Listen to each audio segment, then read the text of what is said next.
Hello, everyone. Happy Friday. I'm Kyler Cheatham with The Confluential, and this is The Confluential Live. Thank you so much for joining us today. We are going live on Fridays now instead of Thursdays. And the reason for that is just to kind of give you an idea of what we've been hearing about in the marketplace this week, which leads us to our conversation today around high impact AI. So before we get into it, just a few logistics. First of all, if you're new to the Confluential live stream, thank you so much for being here today. I encourage you to put your feedback, insights, questions in the comments. Really, the mission of these conversations is to create some transparency around what we're seeing in the marketplace, have some diverse exchange of ideas, and make sure that people are aware that there's lots of options when it comes to technology strategy. And a lot of that comes from our very engaged audience, which we're extremely grateful for. So, just some logistics around that. If you could pop in what your goals are around AI as kind of an icebreaker check question to check our chat features. We can see you wherever you're dropping your comments from today, whether it's LinkedIn, Facebook, YouTube, Instagram. We can see all of them. So definitely make sure that you're popping those comments in.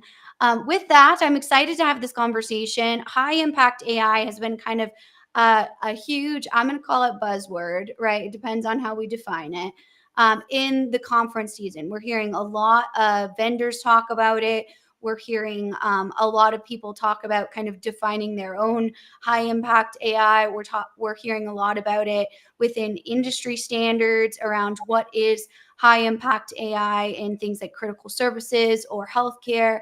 So there's a lot of kind of conversations to unpack around this. And Adam, you were actually at a conference this week. So I will let you kind of introduce yourself to the audience, say hi to everyone, and then tell us kind of what you've been hearing around this term in the industry of late. Yeah, so my name's Adam Cheatham. I'm the CEO of the Confluential. And I guess, responsible for all of our AI stuff and how it is we're tuning into things. And I think that what I'd like to start with is just kind of thinking about where it is we want to be on the AI adoption curve, right? Because you think about adoption of new technology, and you think about it from a perspective of you have the innovators, the early adopters, and the early majority that kind of have that rising percentage Mhm. of the population. And somewhere about 50%, you have the declining majority and the laggards and all that jazz. Mhm. Um, where we want to be on that is right at that point where the innovators turn into the early adopters, Mhm.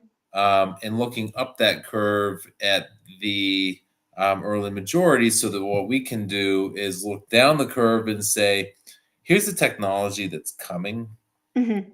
and that's going to be useful. Mhm. And here's the technology that's coming that's going to be trash, right? Yeah. There's going to be a wide variety of different things in AI that are just hype based. They don't mean anything, they don't Yeah. add any value.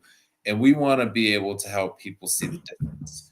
And so, as we continue to immerse ourselves and our company in AI, finding those things that are high impact, that's Mhm. what high impact to me is. What are Mhm. those things that are coming from AI that are going to drive adoption of AI products and services into the early adopters and the early majority, so that you can be on the front end of that with somebody who has thought leadership and expertise in this field, so that you're not just doing rando research on trying to figure out what AI you should use and what AI you should stay away from. Because at the end of the day, the market gets flooded with all kinds of garbage, and AI falls victim to that just like anybody else, right?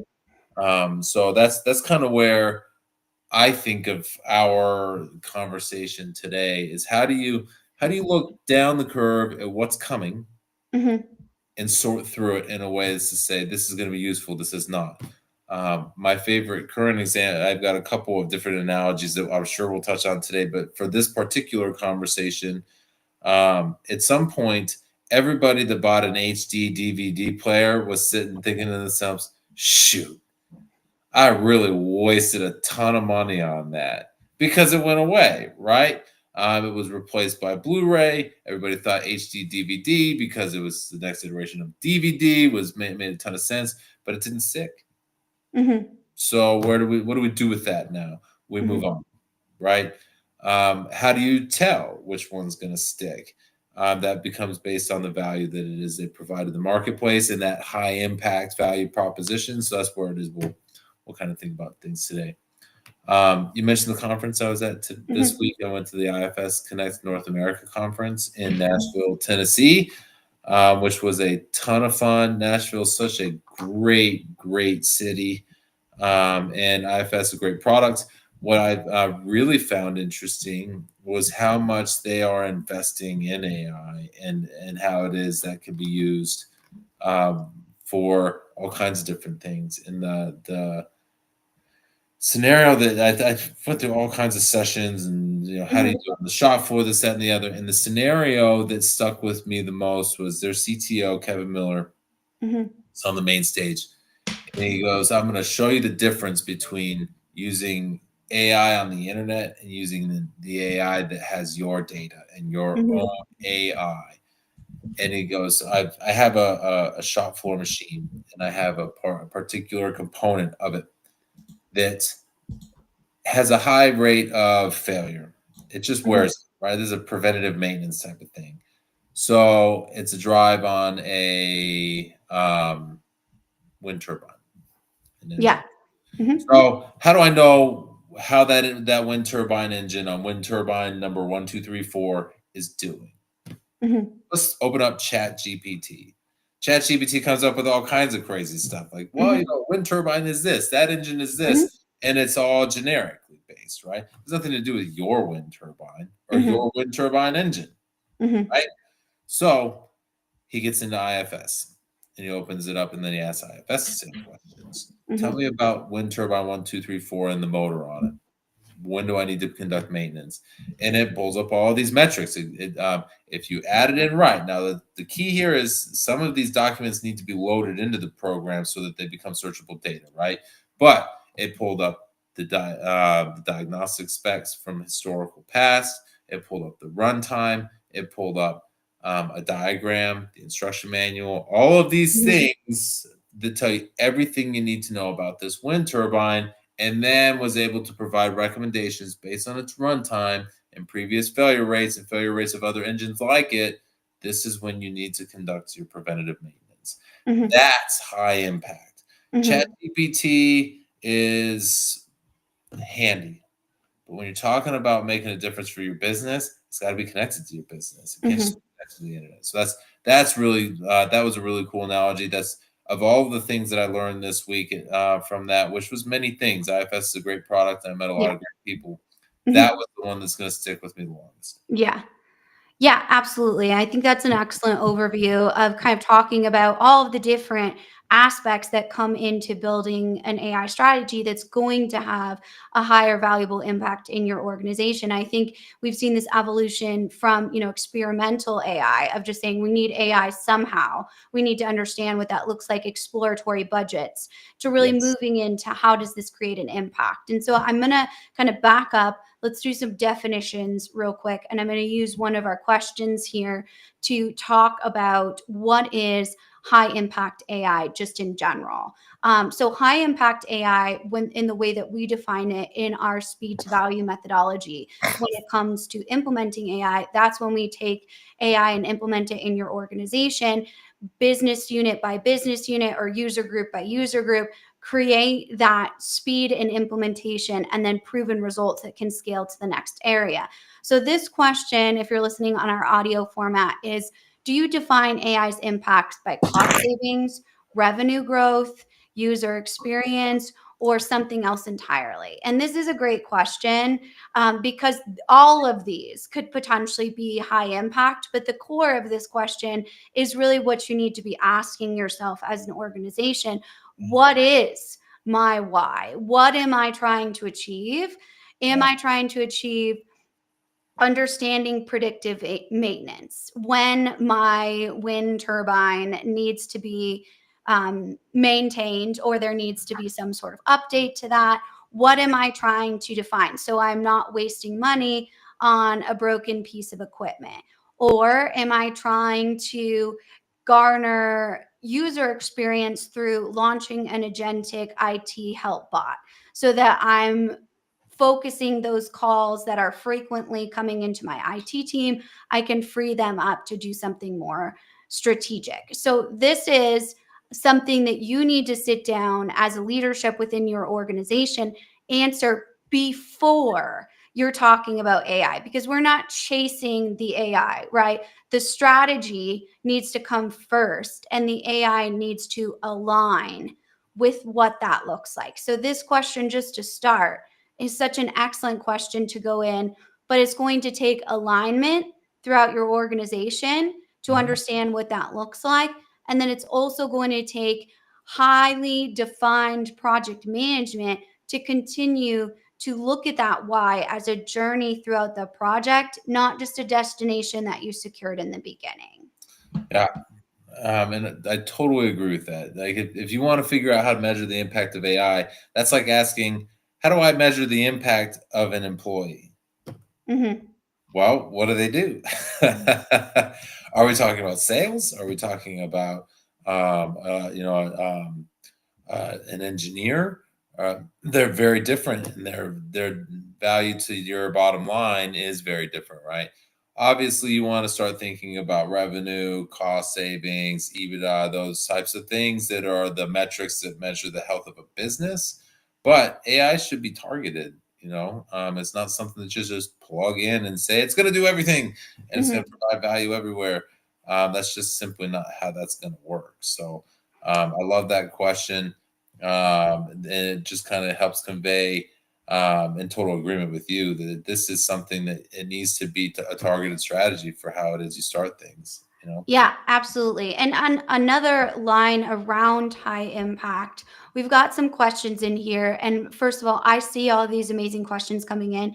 Thank you so much for putting them in the comments. Just know we will get to them. And if we don't get to them in the stream, we absolutely will go back in and answer them, or answer them in our Q&A part of our podcast. So if you follow our bite size podcast anywhere you get your podcast, we do Q&As from these conversations that Adam and I have every week. So you can kind of listen to those on a daily bite sized episode. So this question specifically is talking about, what criteria do you recommend for identifying AI tools that will have a high impact versus those that are just hype? And this can go into the conversation around what Kevin Miller was talking about. Are you using a platform based AI, or are you using your own AI that really focuses on the business, has your business data sets kind of moved in there? Also, I think just sprinkling in that this is coming from IFS, which is an established ERP MES manufacturing vendor already in the marketplace. We've talked a lot about the risks of working with a newer AI vendor. That doesn't mean that these vendors aren't a great asset to your overall technology stack. You just have to remember that these types of established vendors a lot of times are going to have kind of the research and development leg that's established within their organization. So Adam, I will let you take the first stab at this question, then we can kind of talk about the different Yeah. options here.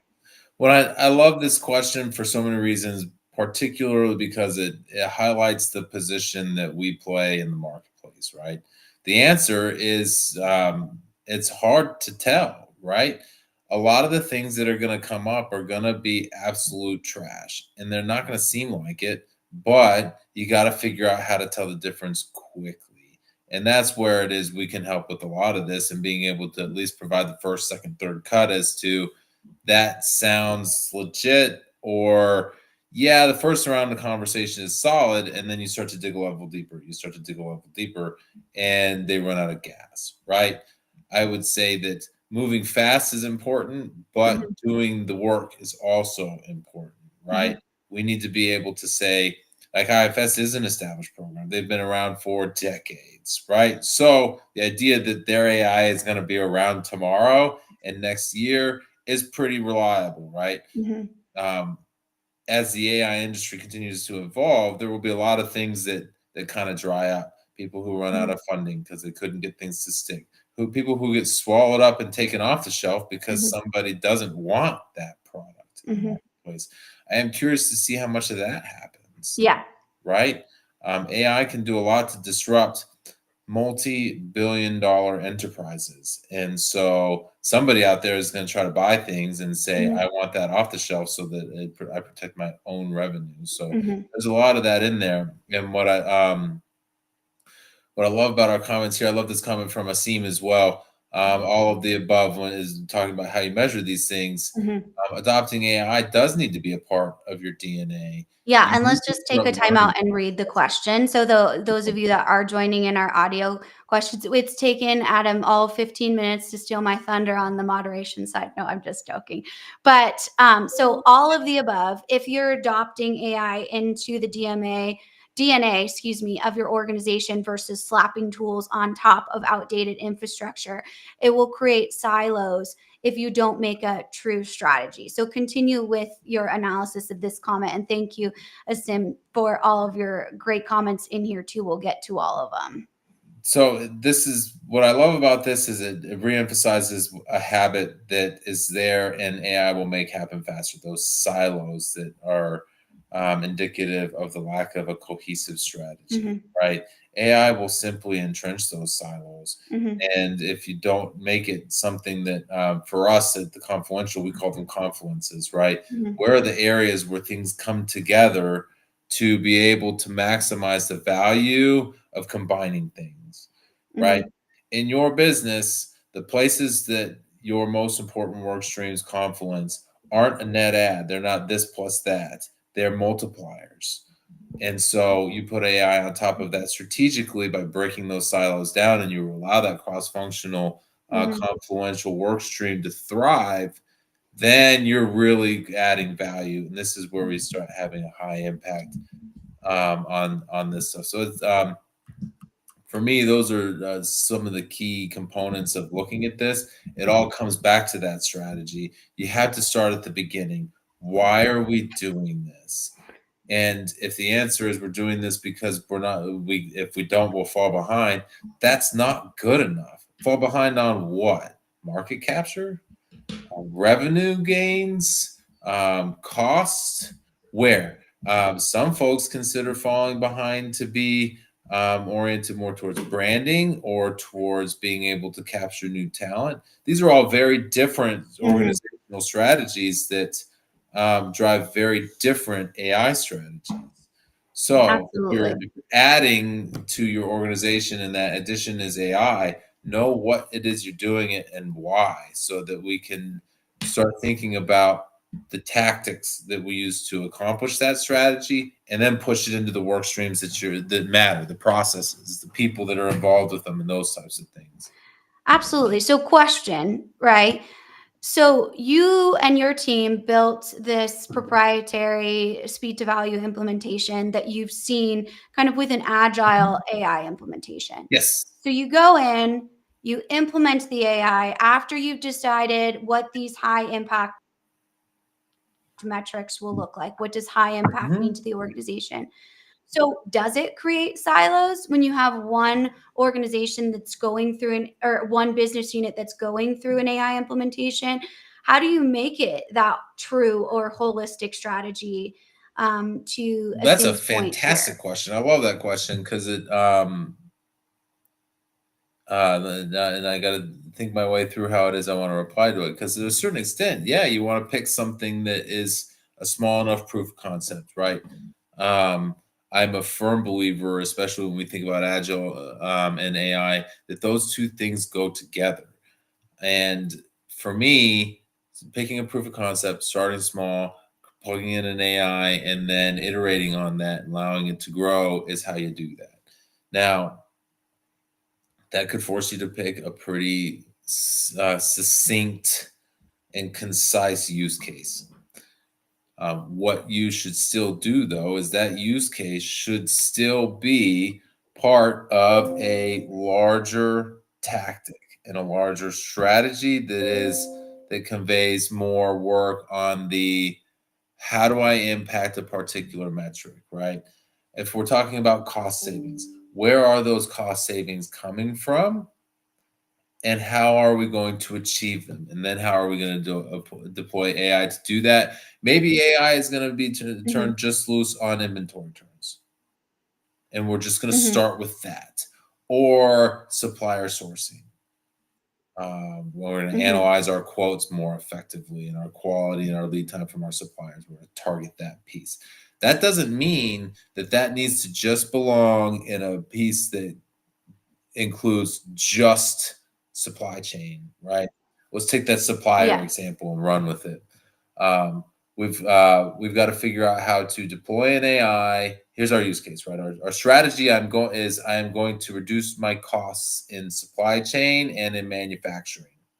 So we're going to target the supply to the beginning of the supply chain.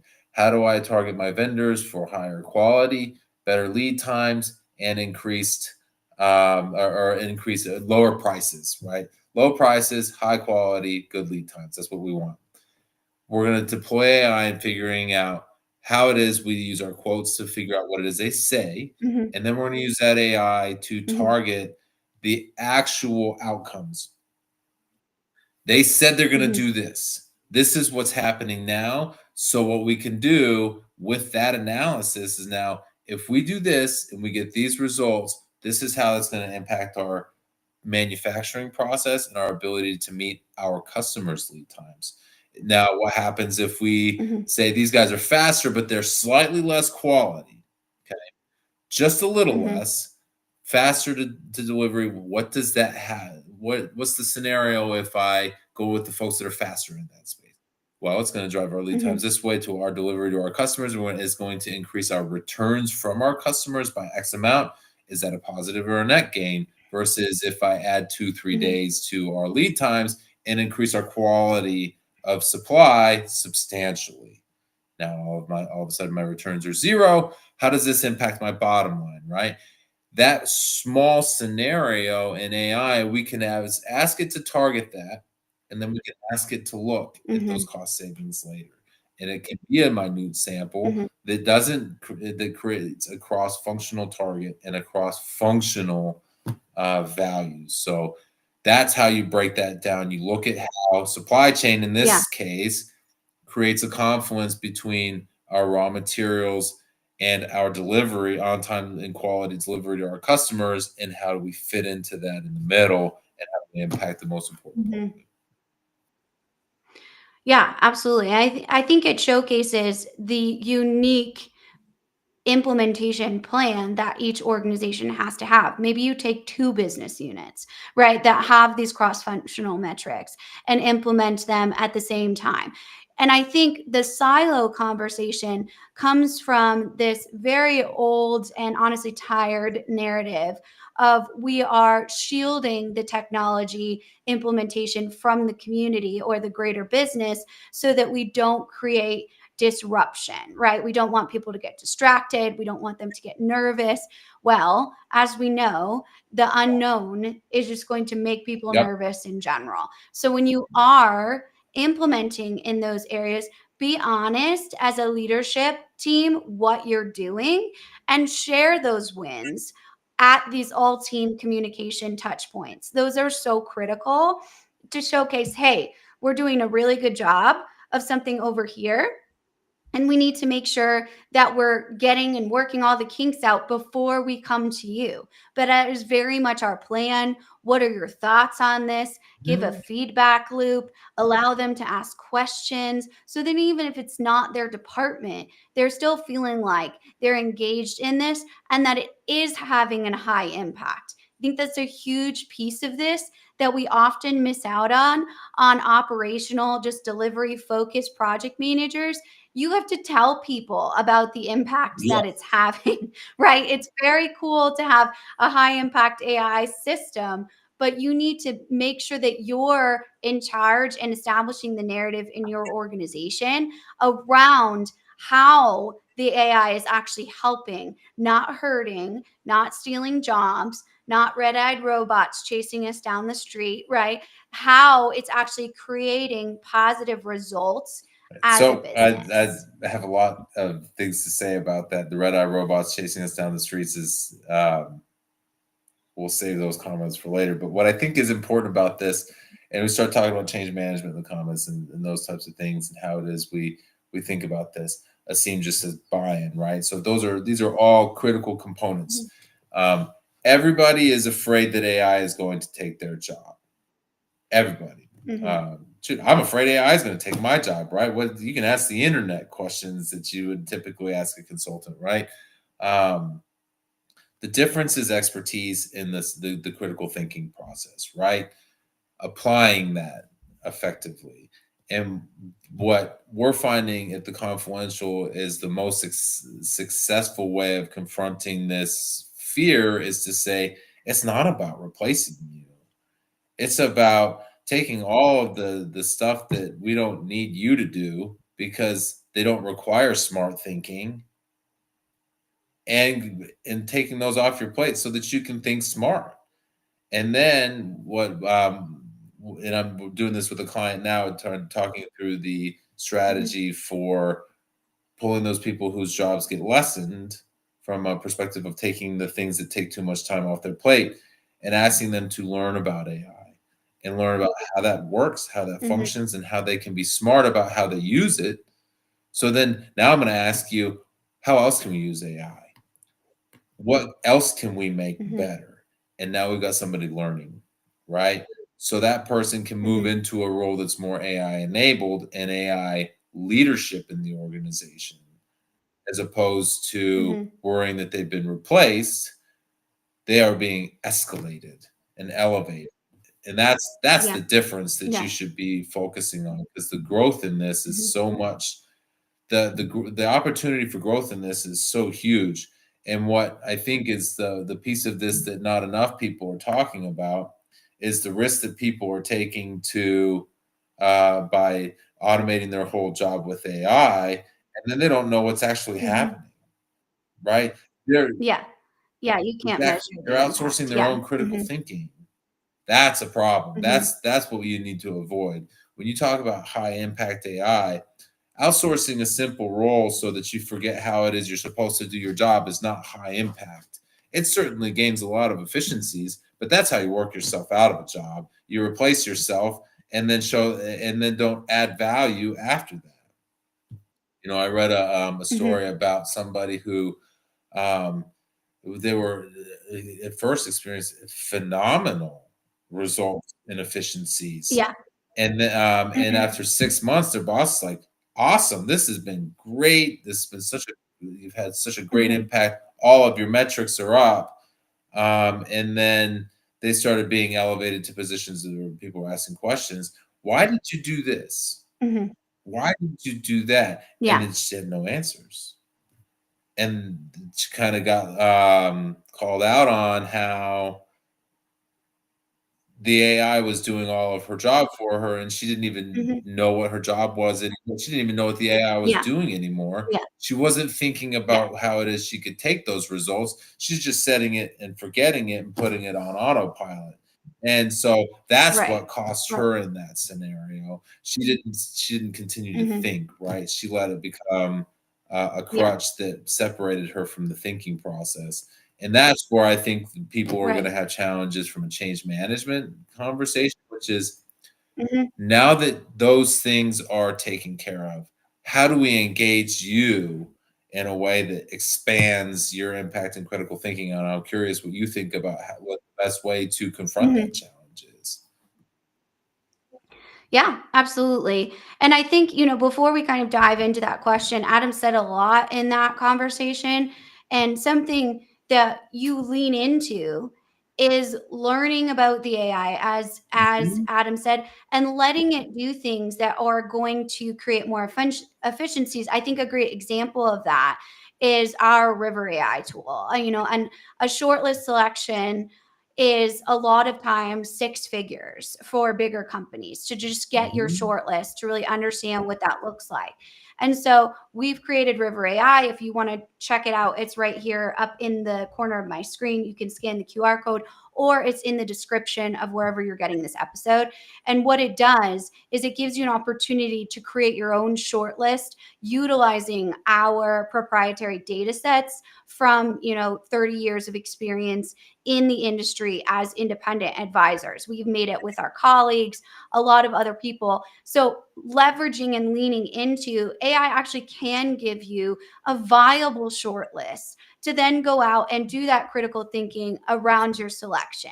Is it ever going to completely replace selection? It shouldn't. No, it can absolutely give you a data set of what you should be looking at, but it's never going to be able to match to your culture. It's never going to be able to look at, the teams and the implementation local teams. Are they a good fit for you? It's not going to be able to match your complete stack to all the requirements that you have. But leaning into where the AI can provide efficiencies and high impact is really going to be critical to that. And answering your question around how you get past that, especially as a consultant, especially as someone in the project manager field, especially as a leader in IT, it's being honest about what AI can do Yeah. and what it can't do. And all of that is going to start with that strategic approach of why are we doing this? We are doing this to mine our processes, to find waste, to create a revenue stream within our own processes. Then we can pay for a new supply chain management system, whatever that looks like. And then leveraging process improvements and process intelligence to go in there and mine your processes and see where that can look. If you don't understand what's under the hood, right, you're never going to be able to create influence and impact in the actual machine. So you need to understand what AI looks like, how Mhm. you're implementing it, and really what that means. Being scared of it is going to cost you your job. Fighting against a river, trying to turn it upstream and move it in a completely different direction is going to tank your job, right? That is going to be where AI takes your job because you're not flowing with the rest of the confluences of the organization.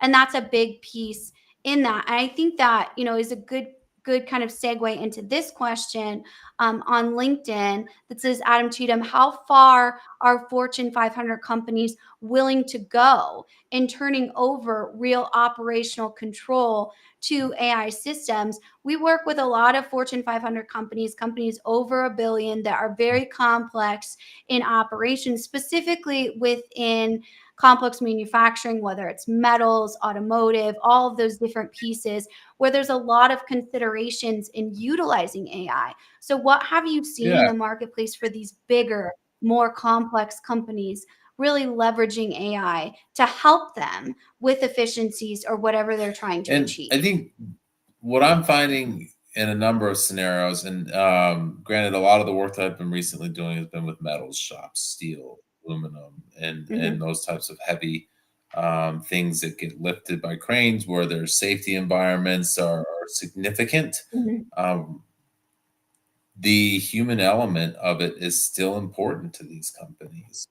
So when we talk about how far Absolutely. they're willing to go in turning over real operational control, it's not to full operational control, it's to enabling Hmm. systems, right? So in enabling people to be better at things. I love the safety aspects of AI. I've got Hmm. clients that are using it for that. They're very hyper focused on the safety aspect of it. How do we use this to save lives? How do we use this to create less risk in our production environment, especially as we're lifting and moving coils of steel or coils of aluminum, right? Those weigh tons. And when they start Hmm. rolling, that's a problem, right? You guys have seen all seen the idea of the collapsing shelves on each other, where somebody pushes one shelf over and they boom, boom, boom, boom, boom. Yeah. I imagine it's got to be something like that, and it's terrifying, right? The idea that 1,000 pound something is not going to be stopped if it's just rolling. So the safety is a good example of where it is. They are still, even in the scenario where the thought Mhm. process would be, if we gave up complete and total control to an AI, the answer is no, we still don't want to do that. Organizations still want Yeah. people involved. They don't want to get rid of everybody, and the ones that are getting rid of everybody are finding that that was a stupid thing to do. Right? There are other ways that you Mhm. can use people that are experienced in your organization, and provide them with different types of moves that just say, yes, we are eliminating this need by automating it through AI. That's fantastic. We still want you. And that's what Fortune 500 companies are really doing. They're asking their people to Yeah. elevate to this role and Yeah. this need. And that's what I think is pretty cool. The ones that are outsourced, that are completely replacing things, I think are going to be, um, fewer and farther between if we're talking about wholesale replacement of people.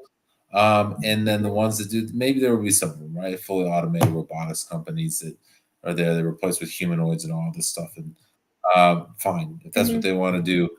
But there will always be Yeah. opportunities for people who are willing to use this type of technology effectively. And I think that there will always be opportunities in Fortune 500 companies for the people element of things. Yeah. Yeah, absolutely. And I actually have an interesting example of this. I had a TikTok video this week, and one of the users on TikTok said Texas Children's Hospital and pediatric offices have switched to AI.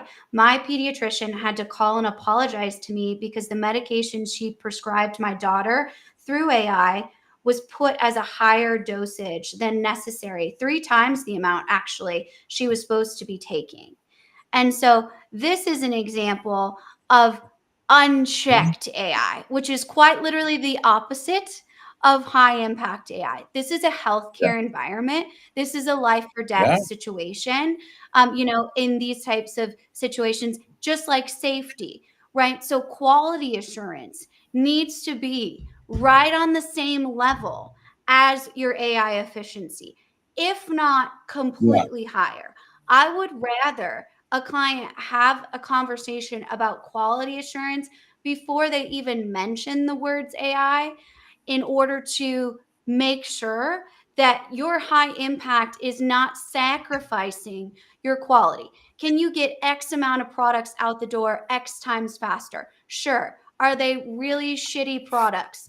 Yeah, they are. Right. So there's a balance between high impact and quality assurance that we need to be having that conversation around. And I think Fortune 500 or Fortune 100, bigger companies, especially in the healthcare field, are really grappling with Mhm. that right now. How to balance the two. And what that shows me is bad leadership. And that's really where we get these AI issues, is when our leaders of the organization are not really establishing this connection and this overall commitment to quality. They're more focused on how can we be the hospital of the future.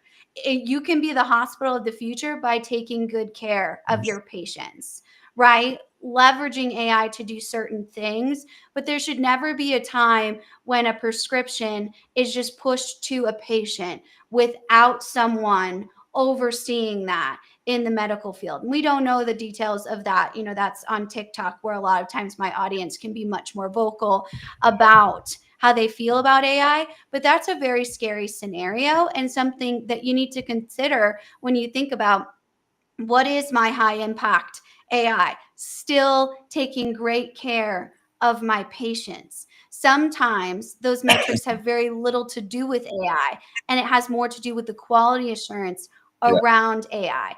And an example of that is using AI for quality Mhm. assurance. Those types of scans of the system can often say this patient's body weight is X. This is what they were prescribed. This AI is only looking for issues in Yes. that quality assurance. they should be finding those types of things, just like you can leverage that in heavy complex manufacturing through things like variances or issues with product quality is another great way Yeah. to utilize AI, What right? I think that there's a challenge in this that people are facing, which is speed, right? We're in a rush. Mhm, There's a difference between going fast and rushing. And when you start thinking about rushing, we got mhm, lots of questions on how does the C-suite do this well? How do we mhm, use real business transformations, or how this impact real business transformations that are effectively adopted? Those types of things. It's about doing it with good diligence, right? And doing the speed can be careful as well. And that's where it is. You've got to figure that piece of it out. Too fast causes problems.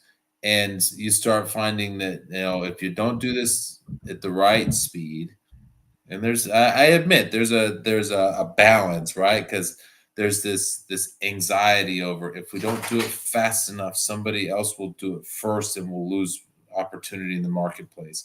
Well, I can promise you, if you do it too fast and you screw it up, you'll lose a whole lot more market share than if you had come in second, right? So, yeah, and I love mhm, all of these examples that are of people who I think are developing too fast, where you have mhm, you don't provide the right checks and balances in AI.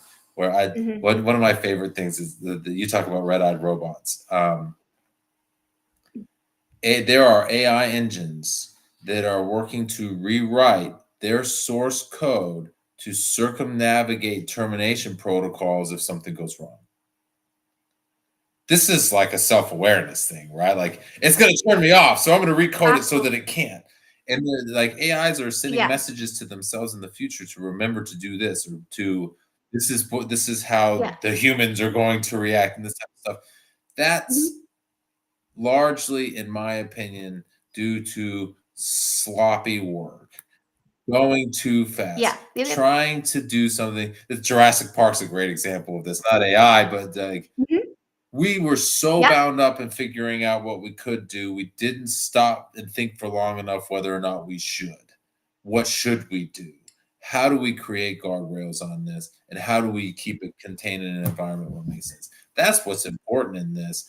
You mhm, start thinking about AI mhm, ethics and you start thinking about AI controls and this, that, and mhm, the other. And at the end of the day, it's the speed that we need to be careful with. mhm.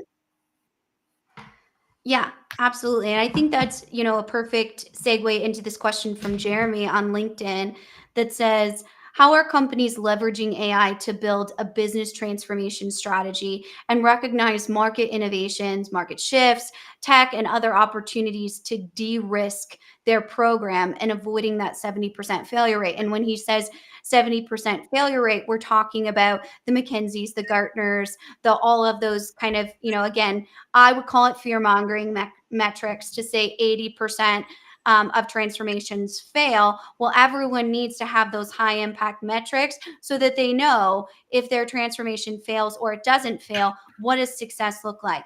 I think that the biggest piece of this question that I really like is the de risk their change program to avoid what that looks like. We've had a lot of conversations around change management and AI and how that looks. Huge risk, as Adam just said, is not bringing in your community around what that transformation looks like and how you're going to use Jim on the shop floor that we talk about all the time, who has their spreadsheets, who's run the shop floor for 30 years, and saying, you know what, we're going to really focus on Jim kind of exiting the organization. He's near retirement age and focus on the next generation of smart manufacturing talent. That's a huge mistake. That is red flag one when we go into an organization that Jim is one of the biggest data sets that your AI Mhm. can learn from. He is a human walking data set. And the fact that you don't see that as a leadership team is a huge issue that we need to solve before we look at any technology. And that really is the catalyst Yeah. of change management, is understanding how you But I leverage think that. that's a fantastic point, and I think overall, from a perspective of using business transformation strategies that balance that conversation on how do we innovate and how do we avoid change management risks. Um, Overall, uh, you have to accept that to a certain extent there's going to be there's always a risk of failure, right? Always, there will always be. That's if you're running a business, you know that there's always a risk of failure because business is itself a series of decisions based on calculated risks, right?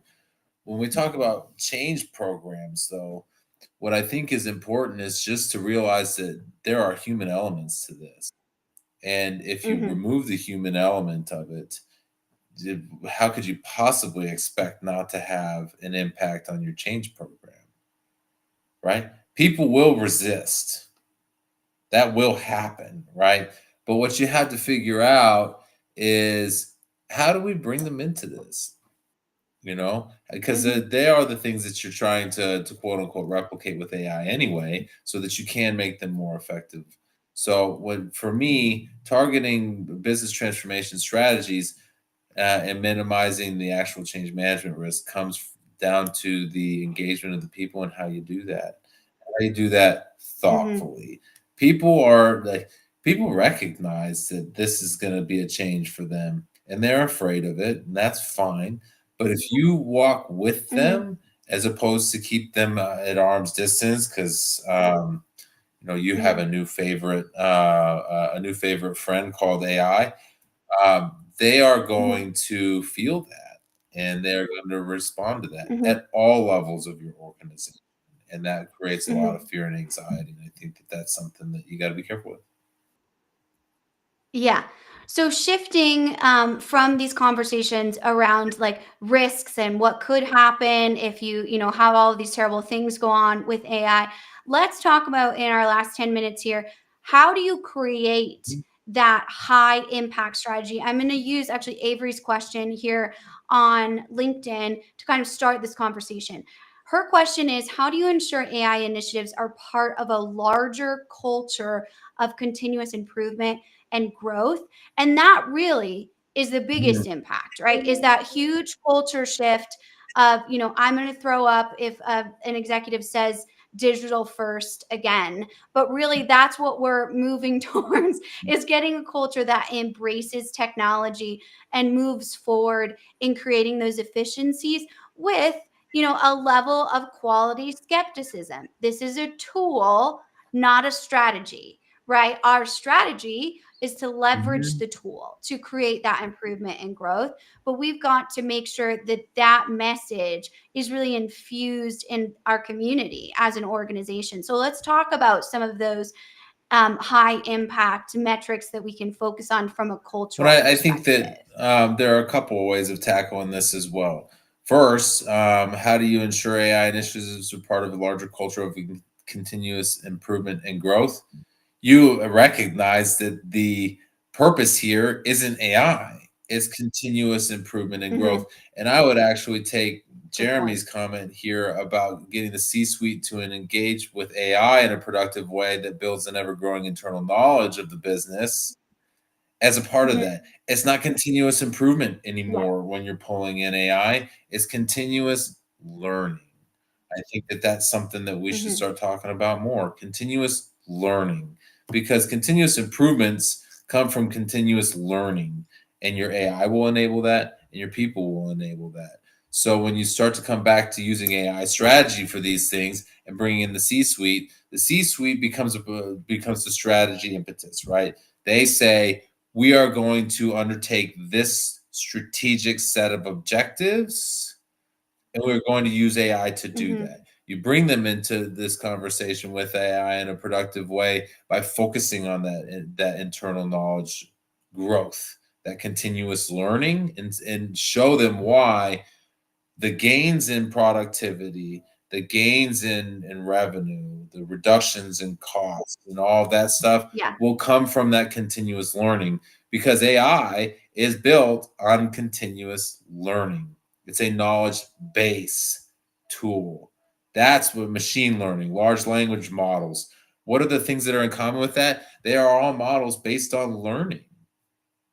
And so you bring your AI into Yeah. this, you teach your AI. As you teach your AI, you teach your people. You create synergy between Mhm. those two things with your strategic goals and objectives, and then you apply those learnings to your processes. And now all of a sudden, you have literally blended all of the confluences that are important: strategy, people, process, and technology, and you have put them in a room and asked them to collaborate.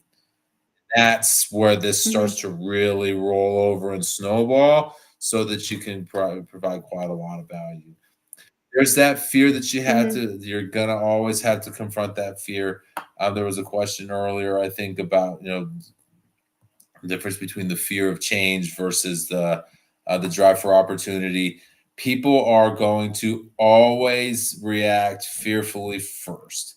I forget the study that it was, but it was basically the concept was, Mhm. um, I can offer you $10 to do something, Mhm. or I can suggest that I will take $5 if you don't. Mhm. And the taking $5 away was far more motivating to people. That loss, even the smaller losses, Mhm. are far more motivating to people to produce a reaction than offering beneficial gains. We are fear and Yeah. loss based creatures, which is fine. You have to understand that that's Mhm. going to be a driving motivation. And I am not at all conveying that you shouldn't motivate with positive reinforcement, right? We have a 4-year-old and a 6-year-old. Positive reinforcement is a way of life, but also so is that is simply not going to work. And so we're not going to accept that part of Mhm. it. And there's a bit of that Mhm. involved in this discussion as well. Always come back to the learning, whether it's your 4-year-old, your 6-year-old, your people, or your AI. Learning, continuous learning. Absolutely. Okay. So, say we're in, I'm going to use mixed question a little bit around this. What ways can AI amplify human capability instead of substituting it, specifically in a manufacturing environment? So, I'm a mid-sized manufacturer. Say I'm, right around 500 million mark. I am in the C-suite. Geez, it's Friday, right? And I know that we have to utilize AI in order to stay competitive.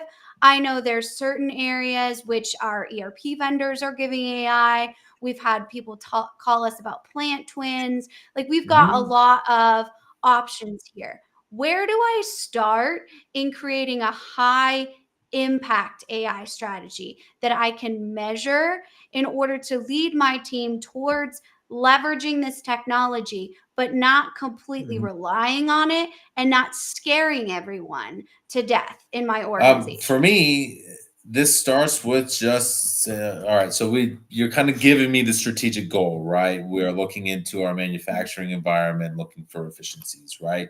So for me, it becomes a conversation of getting our people in a room, talking about their processes, so that we can walk through and say, "This is what we do." And if you talk to them, they will tell you where it is the gains are going to come from. And that's really that knowledge right there is really the key to figuring this out, to answering that question. How do you do this? You talk to your people about what they do. And I'm not talking about let's talk to the directors and the senior managers about how things are supposed to go. They got no idea what's happening. They have no idea what processes are. They know what their processes are quote unquote supposed to be. I don't need that. I need to know what they are. What are we Yeah. actually doing? Yeah. Because what they're supposed to be, I promise you, there is a significant percentage of your processes that are supposed to be this way that don't work. And so people don't use them. They're Yeah. efficient on their own. Yeah. So talk to them. What are our processes at the level of the people who facilitate them? And then ask them, how can we be, where can we be better? Where, right?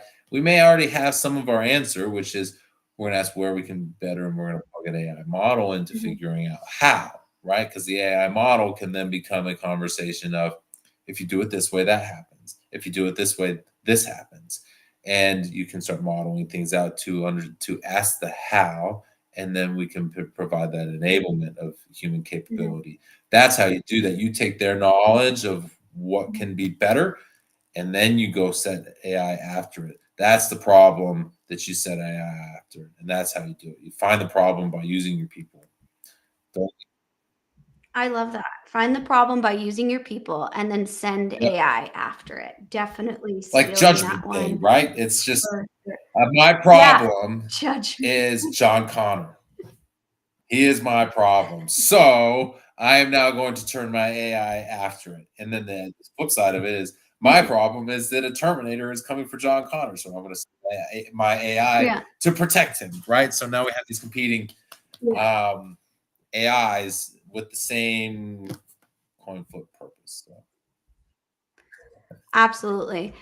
Well, this has been such a good conversation. I know there's a lot of comments in here that we didn't quite get to.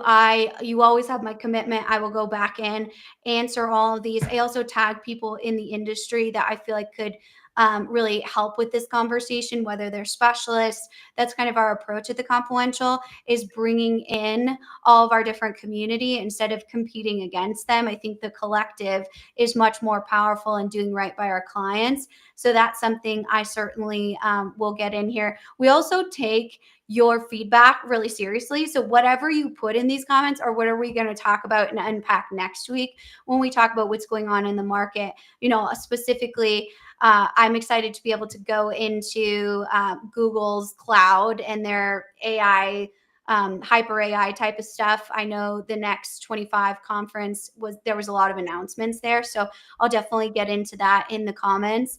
But also, as a reminder, you can follow us on both Adam and my channels. We have a bite-sized channel on YouTube, which is linked below, which is my bite-sized content where I talk to other industry leaders. You can also follow us on social media at the Confluential, and then also follow our podcast, which is Bite Size. The Confluential Live is then cut up and put in all of those Q&A options that if you're, driving to work in the morning or just kind of getting ready for your day, it's a nice little 2 to 3 minute episode that you can just turn on and have something to kind of talk about with your team that day. So we really appreciate you joining us. Thank you to Adam, and thank you for all these amazing questions. We'll certainly see you at the same time next week. I'll also keep you updated. Adam's heading to Singapore to go to AI Week over there. So we'll do one that's kind of live from AI Week, talking about all the different innovations that we're seeing there. So definitely stay tuned And if you're and going, look me follow our up. Let's meet. channels I'd for love more. to have a conversation with you in person. Yeah, I'm super stoked about the Super AI conference and AI Week in Singapore. I'm really trying to get all over the place as much as I can. I mean, are you supposed to sleep in Singapore anyway? I mean, come on now, it's Singapore, right? So, I um, never have, certainly. so I'm very much looking forward to that and sharing a lot of that information. I think that dovetails quite nicely into how it is we want to be able to look down that adoption curve at the innovations that are coming, filter them out so that we can help pass them on to the people who are ready for the things that matter. I love the questions. I'm sorry we didn't get to this last one from Jeremy. This is a very good question, so we should tackle this when we get there. Do you think AI will help companies move from episodic change to a continuous change model? Absolutely, I do think so. This helps things become faster and more bite-sized. See what I did there? But we'll get there. Lots of great questions today, lots of great engagement. I love this topic and super stoked to be able to share it with you guys. Awesome. Well, thank you so much.